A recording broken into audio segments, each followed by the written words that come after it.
L'Olympique de Marseille ne s'est pas renié ce soir, on ne s'attendait pas à autre chose, mais ils se sont fait punir par le Paris Saint-Germain et par un certain Kylian Mbappé. C'était la clé de notre match en présentation de ce classique-là, le scénario attendu s'est déroulé. On prenait pas beaucoup de risques. Oui. On prenait pas beaucoup de risques. C'est ça le problème, vraiment c'est pas évident de... Quand il est comme ça, il n'était pas là en coupe. Il n'a pas perdu contre Marseille, donc il avait envie, il avait à cœur de montrer que voilà, le patron c'est toujours lui. Et encore une fois, il l'a montré. On va parler encore de ce qui s'est passé, de la distance de Bailly de temps en temps avec Mbappé. Mais encore une fois, il fait peur. Restez avec nous, on va parler foot bien sûr, tactique, la masterclass de Thierry Henry et de Kylian Mbappé surtout. Le lapsus est révélateur tellement ils se ressemblent ces deux-là. L'enfer vécu par Eric Bailly, les réactions, les entraîneurs, projections. Même vous êtes... non, mais c'est... Mais il avait une mission ce soir, ça se voyait. C'est le petit sourire dans le tunnel. Même toi tu l'as dit Thibaut, il était serein.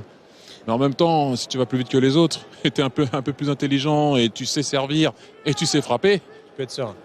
Un peu plus, ouais, c'est sûr. 200e but de Kylian Mbappé sous le maillot du Paris Saint-Germain. Il égale donc Edinson Cavani. Il égale ce record-là qu'il battra extrêmement vite. D'ailleurs, on verra dans quelques minutes certains débuts, pas clés, mais symboliques d'Mbappé depuis qu'il porte ce maillot. On vous a compilé tout cela avec les équipes de la rédaction.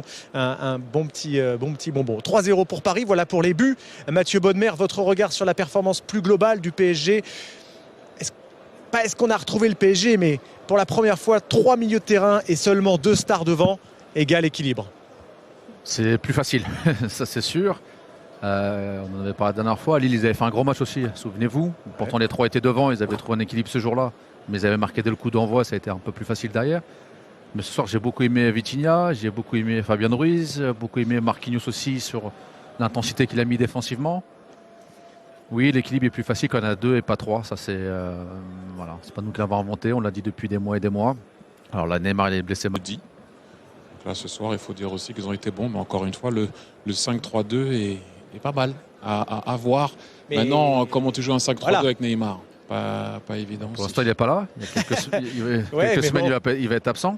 On en revient au dilemme. Encore, on recommence la conversation du dilemme de l'entraîneur du PSG. Alors, il y aura le match retour face au Bayern. Voilà. On ne sera sûrement pas là. Excusez-moi. Et puis à un moment donné, ça sera au coach de trancher. Il faut que le coach à un moment donné tranche. S'il pense que l'équipe peut aller au bout dans les compétitions, dans ce système-là, avec ces joueurs-là, Thierry, il était coach. Il faut trancher. On ne voit pas ces problèmes-là. Il faut qu'il assume. Attention. Il ne peut pas si Neymar Moi, je choisis le coach. Toi, tu choisis les joueurs. Non, franchement, mais encore une fois, pourquoi les 3 pour moi ont été bons au milieu ce soir, comme par hasard?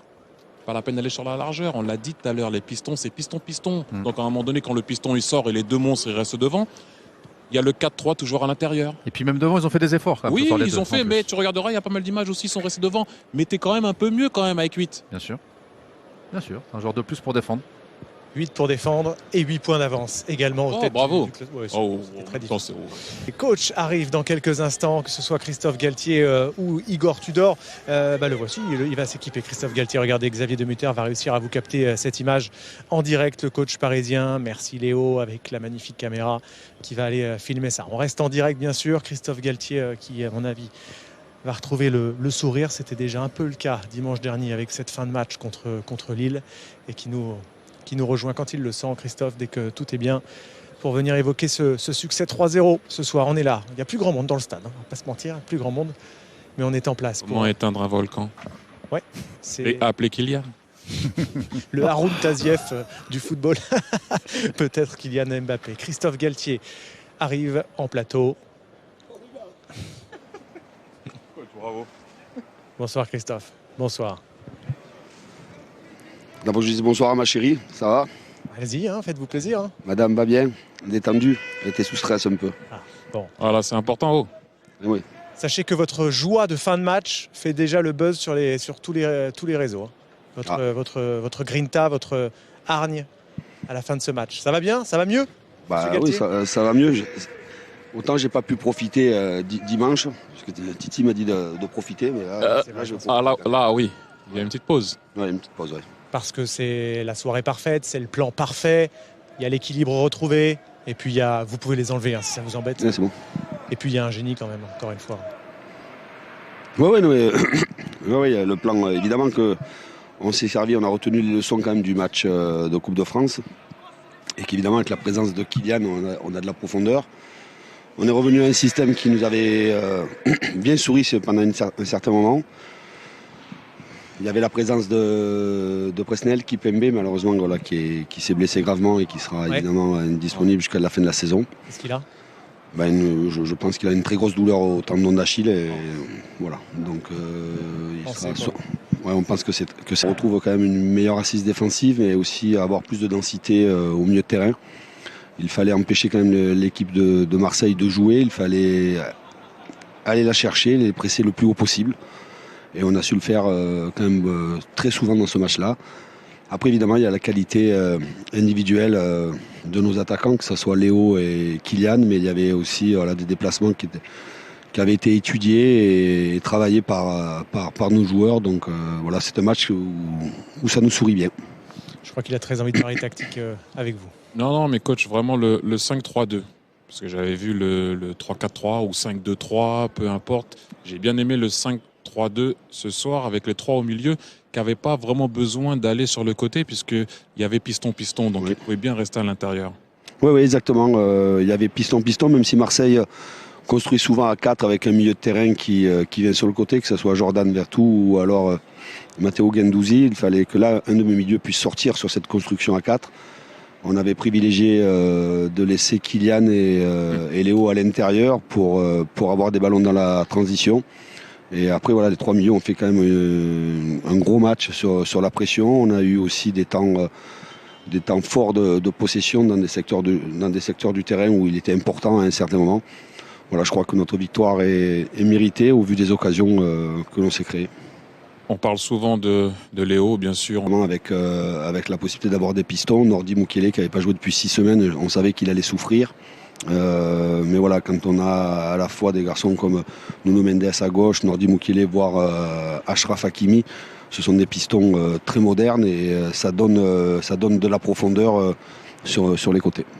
Permettez-moi quand même, désolé Thierry, de parler de Kylian Mbappé, son 200e but avec le PSG. Christophe, tout le monde le disait, on a fait 10 minutes en avant-match, attention à la profondeur, il est de retour, ça va tout changer. Les Marseillais le savaient, Eric Bailly le savait. Racontez-nous à quel point ce garçon est hallucinant. Déjà, voilà, c'est un joueur qui a le sens du déplacement, évidemment qui va très vite, mais il va vite techniquement. Voilà, il n'a pas que des jambes, il a une vitesse d'exécution hors norme. Évidemment que ces joueurs-là sont des joueurs de stats et de records. Ce soir, il vient d'égaler ce magnifique record d'Edison Cavani. Voilà, il va lui rester des matchs et c'est une évidence qu'il va le battre. Mais évidemment que la présence de Kylian est importante pour l'équipe parce que ça donne d'autres options dans le jeu et surtout la profondeur et sa présence devant le but. On l'a vu encore une fois ce soir, Christophe. Merci d'être passé nous voir. Simplement, dernière petite question. Dans ce que l'épée de Damoclès est remontée d'1 mètre au-dessus de la tête. Écoutez, concernant l'épée de Damoclès, j'ai une relation directe avec ma direction sportive de Campos, mais aussi mon président qui ont été omniprésents dans le soutien parce qu'évidemment c'était une période difficile.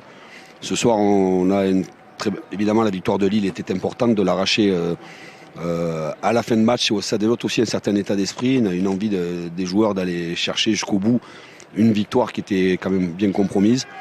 Et ce soir, le visage de l'équipe, évidemment, vous donne du baume au cœur. Et il faudra évidemment renouveler ce genre de performance. Quand on est capable de faire ça ici au Stade-Vélodrome, il faut être capable de le faire de partout. À Munich, notamment. Voilà, on verra bien. Il m'a remis l'épée. Non, je l'ai remonté. Il a dit elle est au-dessus. Quoi qu'il arrive, elle est au-dessus. Je l'ai remonté d'1 mètre. Là-haut, elle est toujours au-dessus. C'est ce métier. Hein. C'est ce métier-là. Bon. Voilà. Merci à vous. Merci Christophe. Merci d'être là. Merci beaucoup, c'est gentil. C'est gentil. Bon retour à Paris. Christophe Galtier, un homme heureux ce soir, victorieux avec son Paris Saint-Germain 3-0 face à l'Olympique de Marseille. Et qui en profite pour aller saluer quelques connaissances ici, évidemment. Mais c'est mieux, c'est quand même mieux quand tu gagnes. Enchaîner des victoires, c'est toujours mieux quand même. Ça vous a plu la métaphore épée de Damoclès? J'ai essayé de... Oui. T'as quand même dit au-dessus de la tête. Elle est toujours au-dessus de la tête, l'épée. Oui, mais elle est peut-être un peu remontée ce soir grâce à cette victoire. 3-0. Wesh les footix, j'espère que vous allez bien, moi ça va, je vous avais dit quoi? But de Mbappé, plus de 1,5 et victoire du PSG, je vous avais dit quoi? Je vous avais dit quoi? On n'a pas peur d'eux. J'ai pas nous parler du classico. Moi j'ai vu quoi? Un match classique. Tu vois, un match classique du PSG à l'extérieur, 3-0, c'est le tarif. C'est ça. Et le Paris Saint-Germain il s'est mis en PlayStation Saint-Germain. Et là, quand on passe à un autre niveau, là on fait peur à tout le monde. La Galtier, je t'ai beaucoup critiqué. Mais faut dire la vérité, là la compo, même je sais pas ce que t'as donné aux joueurs, je sais pas ce que t'as insufflé, je sais pas, quelle envie t'as insufflé devant eux, je sais pas, peut-être que t'as pleuré devant eux, tu t'es dit non si on se loupe je suis viré, je sais pas ce que t'as fait, mais là ils sont donnés. Alors là il y avait l'agressivité, il y avait quelque chose, là ils se sont donnés, vraiment. Non mais ce qui fait rire les Marseillais, vous savez, le vélodrome est un vélodrame, c'est dramatique ce qui s'est passé. Tout le monde savait que Mbappé allait prendre la profondeur. Tout le monde le savait, je le savais, il savait, on le savait tous, tout le monde le savait. Et les deux buts d'Mbappé, c'est dans la profondeur. Non mais c'est incroyable. Non mais je sais pas, vous le saviez, vous avez réussi à quand même prendre des buts de cette manière-là. Je sais que Mbappé va très vite, c'est pas que dans le foot qu'il va très vite, c'est dans la vie. Tu vois. Le mec il a 24 ans, il parle comme un mec à 34 ans. Même sa voix, il n'arrive même pas à la rattraper. Ah non, il a pas encore mué, sa voix, il n'arrive pas à la rattraper. Son corps n'arrive pas à la rattraper, il va tellement vite. Mais quand même, Bailly, je sais pas, fait un effort. Eric Bailly, je sais pas, faut anticiper la profondeur. J'ai l'impression que le mec il avait anticipé la défaite, il faisait rien.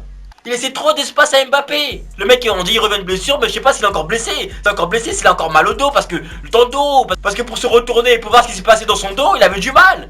Mbappé les 2 fois dans ton dos, t'avais du, mais c'est incroyable. Non mais carrément, vraiment, il laissait trop d'espace. Moi limite on dirait c'était la distanciation sociale. Il était trop blessé. Je pense que la dernière fois qu'il a joué c'était au temps du Covid. Donc je pense que lui dans sa tête il est encore en mode distanciation sociale, voilà, les masques. Je pense qu'il est encore dans ce truc comme ça, tu vois. Parce que même à la fin il voulait pas serrer la main. Ah ouais non, geste barrière, non mais c'est incroyable. Non mais Mbappé a pris la profondeur, mais tout le monde savait qu'elle allait prendre la profondeur. Mais faites quelque chose. Même le gardien monte. On vous a spoilé les buts du match et vous avez réussi à tomber dedans. Même après Messi qui a été là, les gens ils disaient ouais mais Messi on n'arrive pas à le trouver, on le cherche, on le trouve pas. Mais Messi c'est pas quelqu'un que tu cherches, c'est lui qui va te trouver.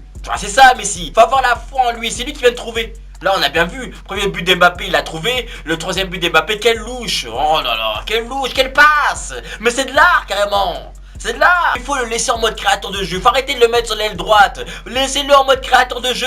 Il y a le Messi qui est là, qui est le fils du créateur. Il y a Lionel Messi, le créateur de jeu. C'est son monde. Il crée le jeu, il crée tout. Laissez-le créer le jeu. Laissez-le. Laissez créer le jeu, laissez être libre dans le jeu. Là, je l'ai vu, il prenait du plaisir. Et même la fois, je me disais, il a perdu la barbe. Il a perdu 10 ans. Je disais ça pour rire, mais je commence à croire que c'est réel.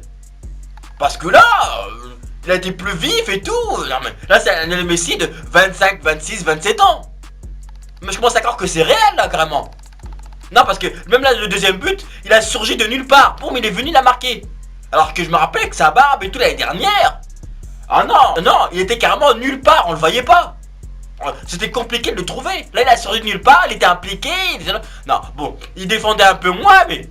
mais quand même, là c'est un Messi de haut niveau. C'est très bien pour avoir le match contre le Bayern. Mais il faut le laissez-le s'il vous plaît créer le jeu, s'il vous plaît. Laissez-le créer le jeu. Et Messi, Vitinha, Fabien Ruiz. Non mais tout le monde a bien joué. On disait oui, il faut qu'il s'adapte à la Ligue 1, il faut s'adapter à la Ligue 1. Mais là c'était même pas un niveau Ligue 1 qu'il savait, c'était un niveau Ligue des Champions. Sur les ballons et tout, Guendouzi était perdu, Guendouzi. Donnarumma, quel match de Donnarumma. Non mais faut dire, là il a été décisif. Avant on disait oui c'est la relève de Buffon. Je commence à en douter, mais là... Il a relevé le niveau. Habillé en vert parce qu'il est écolo, parce qu'il a recyclé toutes les frappes des Marseillais. Tous leurs déchets. Parce que tirer sur le gardien ou tirer un peu sur le côté, c'est des mauvaises frappes. Un vrai attaquant, il aurait mis dans le coin. Donc, il a recyclé toutes leurs mauvaises frappes. Comme ça, on ne gâche pas un peu de gazon, tu vois, que le ballon il atterrisse dans la cage. Non, il a recyclé, il prenait un ballon, il les nettoyait, il renvoyait. Non, franchement, là, Donnarumma, ça nous a fait plaisir. Là, l'équipe nous a fait plaisir. Là, franchement, Galtier, on a beaucoup critiqué, mais il faut reconnaître. Donc dites-moi ce que vous pensez concernant ce match. Est-ce que pour vous c'est Galtier ou est-ce que pour vous c'est vraiment Mbappé qui a vraiment rehaussé le niveau? Donc dites-moi ce que vous pensez dans les commentaires. Et on se capte plus tard.